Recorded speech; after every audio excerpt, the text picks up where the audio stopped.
গোটা রাজ্যে হলো, উত্তর কলকাতায় দেখা গেল যে সুদীপ বন্দ্যোপাধ্যায় দীর্ঘদিন ধরে তিনি সভাপতি ছিলেন। সেই দেখুন, সারা রাজ্যেই যে বদলটা হয়েছে বা যে রদবদল হয়েছে, এটা সম্পূর্ণ দলের অভ্যন্তরীণ বিষয়, আন্দার কা বাত হ্যায়।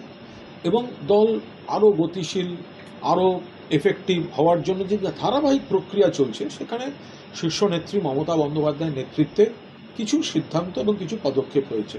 তো সবটাই অত্যন্ত ভালো, ইতিবাচক। এর বাইরে এই নিয়ে আমরা বাইরে কোনো মন্তব্য করি। আপনি খুশি?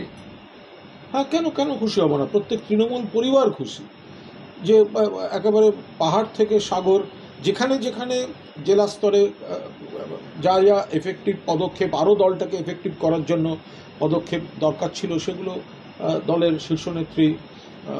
শীর্ষ নেতৃত্ব তারা নিয়েছেন। তো সবাই ভালো, তো খুশি তো।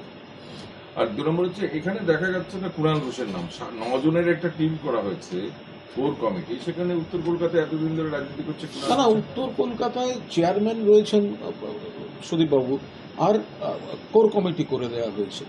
তো ওখানে মানে আমার নাম দেখা না দেখার সঙ্গে কী সম্পর্ক? কারণ আমি রাজ্য কমিটির অন্যতম সাধারণ সম্পাদক।